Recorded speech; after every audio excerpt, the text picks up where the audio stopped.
ይግቡ በ45000 ካሬ ሜትር ላይ ወደ ተንጣለለው የፊሶን ሪል ስቴት እንኳን ደህና መጣችሁ። ቤቶቻችን ተጠናቀዋል። ይምጡና ይረከቡ። በተንጣለለው የፊሶን መንደር ታውን ሃውስ፣ ቪላና አፓርትመንት እንደ ምርጫው አቀርበናል። ዘመናዊና ቅንጡ አፓርትመንቶቻችን ከባለ 1 እስከ ባለ 3 መኝታ ተሰናድተዋል። እርሶን ይጠብቃሉ። የከርሰ ምድር ውሃ፣ ለተለያዩ ፕሮግራሞች የሚሆን ሰፊ ቴራስ፣ 24 ሰዓት የማይቋረጥ ተጠባባቂ ጄኔሬተር፣ ሰፊና አስተማማኝ የመኪና ማቆሚያ፣ የደህንነት ካሜራ ጨምሮ ይሄ ቀረሽ የማይባል ዘመናዊና ቅንጡ አፓርትመንት። ምርጫው ቪላ ከሆነ ደግሞ የተሟላና በ340 ካሬ ሜትር ላይ ያረፈ በውስጡ 6 መኝታ ቤቶች፣ 7 መታጠቢያ ቤቶች፣ 2 ሳሎን፣ 1 ባህላዊና 1 ዘመናዊ ኩሽናዎችን በውስጡ ያቀፈ ቤትም አለን። ታውን ሃውስስ ቢሉ በፊሶን መንደር ምን ጠፍቶ 5 መኝታ ቤት፣ 6 መታጠቢያ ቤትን፣ 1 ባህላዊና 1 ዘመናዊ ኩሽና አካቶ በ190 ካሬ ላይ ያረፈ 2 መኪና ማቆም የሚያስችል ሰፊ ግቢ ያለው የፊሶን መንደር። ይምጡ፣ ዛሬውኑ የቤት ባለቤት ይሆኑ። በ0952 78 78 78 ወይም በ0952 79 79 79 ላይ ሃሎ ይበሉን። ፊሶን ሪል ስቴት የርሶ።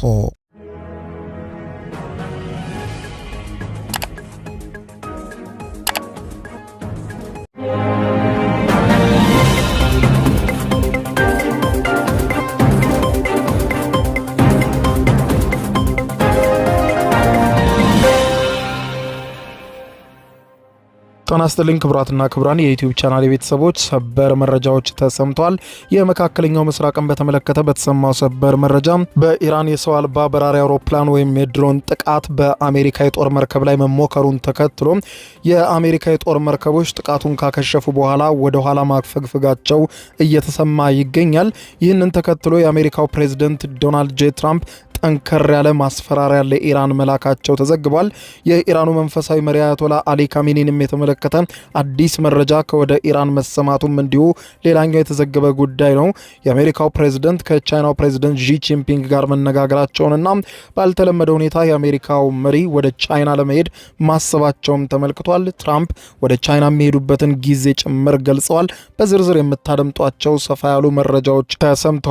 የቁርጥ ቀን ነው የተባለውና በአሜሪካና በኢራን መካከል የሚደረገው ድርድር በኋላ የሚመጣውን ታያላችሁ ያሉት የአሜሪካው ፕሬዝዳንት ዶናልድ ጄ ትራምፕ አሁን በኢራን ላይ ለጊዜው ምንም አይነት ጥቃት እንዳይፈጸም ትዕዛዝ ሰጥተው በነገው ዕለት የሚካሄደው ስብሰባ በኋላ የኢራን ቀጣይ ጣፈንታ ይታወቃል ብለዋል። የአሜሪካን ውዴታ ከመፈጸም ውጪ ኢራኖች አማራጭ የላቸውም ባይ ናቸው ትራምፕ። በጉዳዩ ዙሪያ የተሰሙትን ሰበር መረጃዎች እንደሚከተለው አስደምጣችኋለሁ። አብረን እንከታተለው። በቅድሚያም የኢራንና የአሜሪካ ፍጥጫ ወደ ለየለት ሁኔታ የማምራት ቋፍ ላይ ሆኖ የዓለምን ትኩረት ስቧል። የአሜሪካ የጦር መርከቦች በከፍተኛ ቁጥር ኢራንን ተጠግተው ሲያስፈራሩ ከከረሙ በኋላ የድሮን ጥቃት ከኢራን በኩል መሞከሩን ተከትሎ በሰው አልባ በራሪ አውሮፕላኑ በአሜሪካ የጦር ጀት ተመቶ ከወደቀ በኋላ የአሜሪካ የጦር አውሮፕላኖች ወደ ኋላ ማፈግፈጋቸው ተሰምቷል። በፊት ከኢራን መሬት ከነበሩበት ርቀት የተወሰነ ኪሎ ሜትር ወደ ኋላ መመለሳቸው የተዘገበ ሲሆን ጥቃቱ መፈጸሙን ተከትሎ የአሜሪካው ፕሬዝዳንት ዶናልድ ጄ ትራምፕም ለኢራን ቀጥተኛ መልእክት አስተላልፈዋል። በቱርክ ይካሄዳል የተባለውና ሲጠበቅ የነበረው የኢራንና የአሜሪካ ድርድር የፊታችን አርብ ማለትም በነገው ዕለት በቱርክ ይካሄዳል ተብሎ የተጠበቀ ቢሆንም ነገር ግን በኢራን ጥያቄ ምክንያት ከቱርክ ወደ ኦማን ስብሰባው መሸጋገሩ ተሰምቷል። በኢራንና በአሜሪካ መካከል ቱርክ ውስጥ ሊደረግ የነበረው ይሄው ድርድር በኢራን ጥያቄ መሰረት ወደ ኦማን ተዘዋውሮ በነገው ዕለት እንደሚካሄድ ተነግሯል። ሳምንታት የዘለቀውን ውጥረት ያረግባል የተባለውና በሚሊዮን ሰዎች ዘንድ የሚጠበቀው የአሜሪካና የኢራን በኒውክሌር ፕሮግራም ላይ ያተኮረውና አሜሪካው ፕሬዝዳንት ዶናልድ ጄ ትራምፕ የአርቡን ስብሰባ ተመልክቼ ከዛ በኋላ ኢራን ቅዳሜና እሁድ እንዴት እንደምትሆን እኔ ነኝ የምወስንላት በማለት የተናገሩለትና ጦርነት ሊቀሰቅስም አሊያም ጦርነቱና ውጥረቱን ሊያቆም የሚችለው ስብሰባ በነገው ዕለት ጦርነት በኦማን እንደሚጀመር ተመልክቷል። በሁለቱ ሀገራት መካከል የተፈጠረውን ወደ ጦርነት የሚያመራውን ውጥረት ለማርገብ ቱርክ ጥረት ስታደርግ ቆይታ ንግግሩ በዚህ ሳምንት ማብቂያ ላይ ኢስታንቡል እንደሚካሄድ ቀን የተቆረጠለት የነበረ ቢሆንም ነገር ግን ምክንያቱ እስካሁን ለመገናኛ ብዙሃን በይፋ ባልተገለጠው ሁኔታ ኢራን የድርድሩ ቦታ ወደ ኦማን ይዙርልኝ ስትል ጠይቃ የድርድሩ ቦታ ወደ ኦማን መዞሩም ተመልክቷል። ኢራን በአሜሪካ የጦር መርከቦች ላይ ጥቃት ልትሰነዝር ሞክራ ነበር። በአሜሪካ የጦር አውሮፕላኖች ሰው አልባ በራሪ አውሮፕላኗ ተመቶባታል የሚለው ዘገባ ከወጣ በኋላና በኢራን አቅራቢያ የሚገኘው የአሜሪካ ጦር ወደ እነርሱ ይመጣ የነበረ አንድ ሰው አልባ በራሪ አውሮፕላንን መምታትና መጣላቸውን ከገለጹ በኋላ በአሜሪካና በኢራን በኩል የታሰበው ድርድር እንቅፋት ይገጥመዋል ተብሎ የታሰበ ቢሆንም ነገር ግን ስብሰባው በእርግጥም እንደሚካሄድ የአሜሪካው ፕሬዝደንት ዶናልድ ጄ ትራምፕ ዛሬ ሌሊቱን አረጋግጠዋል። ትራምፕ በዋይት ሃውስ ለጋዜጠኞች በሰጡት መግለጫ እንዳሉት ሁለቱ ሀገራት አሁንም ንግግሩን ይቀጥላሉ ብለዋል። የአርቡ ስብሰባ የኢራንን የወደፊት ዕጣ ፈንታ የሚወስንና የቀጠናውን ቀጣይ ሰላም ይሁን አሊያም ወደ ለየለት ጦርነት እንግባ የምናየው ነው የሚሆነው ብለዋል። ትራምፕ ማስጠንቀቂያ አዘል በሆነ ንግግራቸውም ሲቀጥሉ በቀጣይ የሚሆነውን ነገር ትመለከታላችሁ በማለት ገልጸው ከዚህ በፊት ለኢራን ተደጋጋሚ እድል ተሰጥቷቸው ነበረ፣ ነገር ግን እድላቸውን አልተጠቀሙበትም። ያኔ የወሰድንባቸውን የሚድናይት ሃመር ጥቃት ያውቁታል፣ አይረሱትም። ብዙ ወራ አልሆነውም ያሉት ትራምፕ እንደ አይነት ዘመቻ የሚፈልጉ አይመስለኝም። ስለዚህም ካለፈው ትምህርት የወሰዱ ይመስለኛል። ያንን አስበው የአሜሪካን ውዴታ እንዲፈጽሙ የማስጠንቀቂያ ሰጥቻለሁ። ይህ ካልሆነ ግን የሚከተለውን ነገር እናያለን ብለዋል። ይህ በዚህ እንዳለ የአሜሪካና የኢራን ፍጥጫ የዓለምን ገበያ በከፍተኛ ሁኔታ አናግቶታል። የወርቅ ዋጋም በከፍተኛ ሁኔታ ኑሯል። ባለሀብቶች እንደ ደህንነቱ የተጠበቀ መገበያ ገንዘብ የሚቆጥሩት ወርቅ አሜሪካ የኢራንን ድሮን መታከጣለች በኋላ ዋጋው ዳግም ከ5000 የአሜሪካን ዶላር በላይ ከፍ ማለቱ ተመልክቷል። የአሜሪካው ፕሬዝደንት ዶናልድ ጄ ትራምፕ አዲስ የግምጃ ቤት ኃላፊ ለመሾም ከመረጡ በኋላ የወርቅ ዋጋ ቅናሽ አሳይቶ የነበረ ሲሆን የወርቅ ዋጋ የአሜሪካ የንግድ ፖሊሲ ቀጠናዊ የፖለቲካ አለመረጋጋቶችንና ግጭትን ተከትሎ በከፍተኛ ፍጥነት ለውጥ እያሳየ ሲሆን ማዕከላዊ ባንኮችም ግዢያቸውን ጨምረዋል። ረቡዕ ዕለት የወርቅ ዋጋ ከ5061 ዶላር ከፍ ያለ ሲሆን ይህም ባለፈው ዓመት ተመሳሳይ ወቅት ከነበረበት ዋጋ የ80 በመቶ ብልጫ እንዲያሳይ አድርጎታል። አሜሪካም በአረቢያን ባህር ላይ ወደሚገኘው አውሮፕላን ተሸካሚ መርከቧ በኃይል ሲቃረብ የነበረን የኢራን ድሮንን መታጣለች ከተባለ በኋላና የሀገሪቱ ጦር ቃል አቀባይ ይህንን ካረጋገጡ በኋላ ወደ ለየለት ጦርነት ይገባል በሚል ስጋት የአክሲዮን ገበያው ከፍተኛ ቀውስ ገጥሞታል። በተያያዘ ዜና የኢራኑ መንፈሳዊ መሪ አያቶላ አሊ ካሜኒ ከአሜሪካ ጋር ወደሚገባው ደም አፋሳሽ ጦርነት ሀገራቸውን ላለማስገባት ከፍተኛ እንቅስቃሴ እያደረጉ መሆኑን መገናኛ ብዙሃን ዘግበዋል። የአሜሪካው አሶሺየትድ ፕሬስ የኢራንን መገናኛ ብዙሃን ጠቅሶ እንደዘገበው መንፈሳዊ መሪ አያቶላ አሊ ካሜኒ ውጥረት ውስጥ ኢራን ከአሜሪካ ጋር ወደ ሙሉ ጦርነት እንዳትገባ ከፍተኛና ጥንቃቄ የተሞላበት የዲፕሎማሲ አካሄድ እየተከተሉ ነው ሲል ዘግቧል። ከቴህራን እየወጡ ያሉ መረጃዎች እንደሚያመለክቱት ምንም እንኳን የኢራን ጦርና አብዮታዊ ዘቡ በተለያዩ ግንባሮች ወታደራዊ ትንኮሳዎችን ለመፈጸም ተዘጋጅቷል ቢባልም አሊ ካሜኒ ግን ነገሮችን ከቁጥጥር ውጭ ወጥተው አሜሪካ ወታደራዊ እርምጃን በኢራን ላይ እንድትወስድ የሚገፋፋ ሁኔታ እንዳይፈጠር እየሰሩ እንደሆነ ተመልክቷል። ዘገባው እንደሚለው ከሆነ መንፈሳዊ መሪው የሀገሪቱን ባለስልጣናትና የጦር ጀነራሎች በሚወስዱት እርምጃ ላይ ገደብ እንዲያበጁና ዋናው ዓላማ አሜሪካን በቀጠናው መፈተን እንጂ ወደ ለየለት ጦርነት አሜሪካን ማስገባት እንዳልሆነ አጽንኦት ሰጥተው ትዕዛዝ አስተላልፈዋል ተብሏል።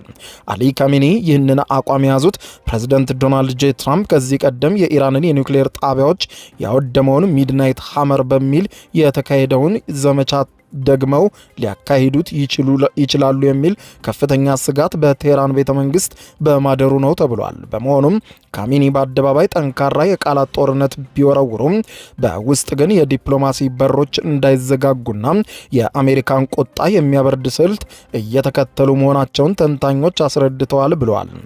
በሌላ በኩል ዋሽንግተን የኢራንን ሁለት መልክ ያለው አካሄድ በቅርበት እየተከታተለች መሆኑ የተመለከተ ሲሆን የአሜሪካ ጦር መርከቦች በባህረ ሰላጤው ላይ በተጠንቀቅ የቆሙ ሲሆን የካሚኒ የኋላ ላይ ማፈግፈግ በድርድር ጠረጴዛ ላይ ለውጥ ያመጣ ይሆኖይ ወይስ አሜሪካን ጥቃት ለማስቀረት የተደረገ ጊዜያዊ ታክቲክ ነው የሚለው ጉዳይ አነጋጋሪ መሆኑ ተመልክቷል። በአጠቃላይ የኢራኑ መንፈሳዊ መሪ አሁን ባለው ተጨባጭ ሁኔታ ሀገራቸው ከአሜሪካ ጋር ለሚደረግ ጦርነት ዝግጁ እንዳልሆነች በመረዳት የዲፕሎማሲና የወታደራዊ ስልት ቅልቅል የሆነ አካሄድ መምረጣቸውም ተመልክቷል። ይህ በእንዲህ እንዳለ ግን የእስራኤልና የአሜሪካ ጦር ለማንኛውም አጋጣሚ ዝግጅታቸውን እያጠናከሩ እንደቀጠሉ ነው መረጃዎች የሚያመለክቱ። በተያዘ ዜናም በፋርስ ባህረ ሰላጤ ከባድ ውጥረት በነገሰበት በዚህ ወቅት የአሜሪካው ፕሬዝደንት ዶናልድ ጄ ትራምፕ ከቻይናው አቻቸው ዢ ጂንፒንግ ጋር ሰፊ ሽፋን ያለውና ወሳኝ የስልክ ውይይት ማድረጋቸው ተዘግቧል። በዋይት ሀውስና በቻይና መካከል የተደረገው ይህ ንግግር ከንግድ ታሪፍ እስከ ኢራን የኒውክሌር ጉዳይ እንዲሁም ስለ ሩሲያና ዩክሬን ጦርነት በጥልቀት የመከረ እንደነበረም ተመልክቷል። በውይይታቸው ወቅት የተሰማው ትልቁ ዜና የሚባለው ፕሬዚደንት ትራምፕ በመጪው ሚያዝያ ወር ወይም አፕሪል ላይ ወደ ቻይና ቤጂንግ ተጉዘው ፕሬዚደንት ዢ ጂንፒንግን በአካል ለማግኘት እቅድ መያዛቸው ተገልጿል። ትራምፕ እንዳሉት ከሆነ ይህ ጉብኝት በሁለቱ ሀገራት መካከል ያለውን የንግድ ጦርነት ለማብረድና በአሜሪካ የግብርና ምርቶች በተለይም በአኩሪ አተርና በነዳጅ ዘርፍ የተጣሉ ታሪፎችን ለማንሳት ያለመ ነው ተብሏል። ሆኖም በዚህ የስልክ ውይይትና አጀንዳ የነበረው አሁንም አሳሳቢ ደረጃ ላይ የሚገኘው የኢራን ጉዳይ ዋና ሆኖ መነሳቱም ተመልክቷል። ቻይና ለኢራን ዋና የነዳጅ ገዢና የኢኮኖሚ አጋር እንደመሆኗ መጠን ትራምፕ ቤጂንግ በቴህራን ላይ ተጽዕኖ እንድታሳርፍ ጠይቀዋል ተብሏል። በተለይም ኢራን በሆርሙዝ ባህረ ሰላጤ የምታደርገውን የድሮንና የባህር ኃይል ትንኮሳ እንድታቆም ቻይና ግፊት እንድታደርግባት ትራምፕ ፍላጎት እንዳላቸው ገልጸዋል ተብሏል። ከዚህ በተጨማሪም በሁለቱ መሪዎችም ስለ ሩሲያና ዩክሬን ጦርነት ቀጣይነት ሁኔታ የመከሩ ሲሆን ትራምፕ የኒውክሌር መሳሪያ መስፋፋትን ለመግታት አሜሪካ፣ ቻይናና ሩሲያ በግዴታ በጋራ ሊሰሩ ስለሚችሉባቸው ሁኔታ ፍንጭ ሰጥተዋልም ተብሏል። በተያዘ ዜና የአሜሪካው ፕሬዝደንት ዶናልድ ጄ ትራምፕ ፑቲን ተኩስ ለማቆም የገባውን ቃል ጠብቋል ሲሉ ፕሬዝደንቱን አወድሰዋል። የዩክሬኑ ፕሬዝደንት ዘለንስኪ ትናንትና በ450 ድሮንና በ70 ሚሳኤል ተደብድበናል ሲሉ መግለጫ መስጠታቸው ይታወቃል። በዚህ ጉዳይ ላይ ዛሬ መግለጫ እንዲሰጡ የተጠየቁት የአሜሪካው ፕሬዝደንት ዶናልድ ጄ ትራምፕ ሲናገሩ ፑቲን ለአንድ ሳምንት ያክል በዩክሬን ትልልቅና ዋና ከተሞችና የኃይል መሰረተ ልማት ላይ ጥቃት ላለመፈጸም የገባውን ቃል አክብሮ ጠብቆልኛል ብለዋል። ጨምረውም በእርግጥ ይህንን ቃሉን የጠበቀው ቅዳሜና እሁድ ብቻ ነበረ፣ ትናንትና ግን በጣም ደብድቧቸዋል ሰምቻለሁ ብለዋል። አንድ ሳምንት ረጅም ሆኖበታል ካሉ በኋላ ድብደባው እንዲቆም የቻሉትን ያክል ጥረት እንደሚያደርጉም አስታውቀዋል። ፑቲን ጦርነቱን የማቆም ፍላጎት እንዳላቸውም ገልጸዋል። በሌላ በኩል ፕሬዝደንት ዘለንስኪ ትናንትና በሰጡት መግለጫ ድብደባው ሩሲያ ለዲፕሎማሲ ፍላጎት እንደሌላት በግልጽ የሚያሳይ ነው ሲሉ ወቅሰዋል። ይህ በእንዲህ እንዳለም የሩሲያው ቤተ መንግስት ቃል አቀባይ ዲሚትሪ ፔስኮቭ በትናንትናው ዕለት በሰጡት መግለጫ ዩክሬን ጦርነቱን የማቆም ውሳኔ ላይ እስክትደርስ ድረስ ውጊያውም ድብደባውም ይቀጥላል ብለዋል።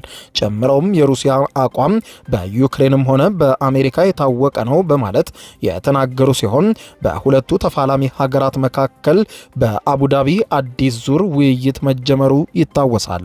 ክቡራን አድማጮች ለሰዓቱ ብታደምጧቸው መልካም ናቸው ያልኳቸው አጫጭር መረጃዎች የሰማችኋቸው ናቸው። ከሰዓታት በኋላ በሌላ መረጃ ተመልሰን እስከምንገናኝ በያለንበት የዓለም ዳር ቸር እንቆይ።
የዩቲዩብ የስኬት ሚስጥሮችን በዝርዝር የያዘው የአቤል ብርሃኑ የወይኗ ልጅ መጽሐፍ ሁለተኛ እትም በገበያ ላይ። ዩቲዩብ ለመጀመር በአጭር ጊዜ ስኬትን ለመቀዳጀት አስበዋል? ዩቲዩብ ብጀምር ስንት ብር አገኘሁም ብሎ አስበዋል? እንግዲያውስ በዩቲዩብ 2 የወርቅ 3 የብር ሽልማቶችን ያገኘው የአቤል ብርሃኑ የወይኗ ልጅ የዩቲዩብ ሚስጥሮች መጽሐፍ በዝርዝር ሁሉንም ያብራራሉታል። ዛሬውኑ ገዝተው ህልሞን እውን የሚያደርጉበትን የዩቲዩብ የስኬት መንገድ ይጀምሩ። በሀገር ቤት አከፋፋይ አዲስ አበባ ሜክሲኮ ኮሜርስ መጽሐፍት መደብር። በውጭ ሀገራት ለምትገኙ ከአማዞን ላይ ብታዙ በቀናት ውስጥ ደጁ ይደርሳል። የአማዞን ሊንኩን እዚህ ቪዲዮ ኮሜንት ላይ ያገኙታል። የዩቲዩብ ሚስጥሮች፣ ዘመኑ ጋር ተፈላጊ መጽሐፍ። ይግቡ። በ45000 ካሬ ሜትር ላይ ወደ ተንጣለለው የፊሶን ሪል ስቴት እንኳን ደህና መጣችሁ። ቤቶቻችን ተጠናቀዋል። ይምጡና ይረከቡ። በተንጣለለው የፊሶን መንደር ታውን ሃውስ፣ ቪላና አፓርትመንት እንደ ምርጫው አቀርበናል። ዘመናዊና ቅንጡ አፓርትመንቶቻችን ከባለ 1 እስከ ባለ 3 መኝታ ተሰናድተዋል። እርሶን ይጠብቃሉ። የከርሰ ምድር ውሃ፣ ለተለያዩ ፕሮግራሞች የሚሆን ሰፊ ቴራስ፣ 24 ሰዓት የማይቋረጥ ተጠባባቂ ጄኔሬተር፣ ሰፊና አስተማማኝ የመኪና ማቆሚያ፣ የደህንነት ካሜራ ጨምሮ ይሄ ቀረሽ የማይባል ዘመናዊና ቅንጡ አፓርትመንት። ምርጫው ቪላ ከሆነ ደግሞ የተሟላና በ340 ካሬ ሜትር ላይ ያረፈ በውስጡ 6 መኝታ ቤቶች፣ 7 መታጠቢያ ቤቶች፣ 2 ሳሎን፣ 1 ባህላዊና 1 ዘመናዊ ኩሽናዎችን በውስጡ ያቀፈ ቤትም አለን። ታውን ሃውስስ ቢሉ በፊሶን መንደር ምን ጠፍቶ 5 መኝታ ቤት፣ 6 መታጠቢያ ቤትን፣ 1 ባህላዊና 1 ዘመናዊ ኩሽና አካቶ በ190 ካሬ ላይ ያረፈ 2 መኪና ማቆም የሚያስችል ሰፊ ግቢ ያለው የፊሶን መንደር። ይምጡ፣ ዛሬውኑ የቤት ባለቤት ይሆኑ። በ0952 78 78 78 ወይም በ0952 79 79 79 ላይ ሃሎ ይበሉን። ፊሶን ሪል ስቴት የርሶ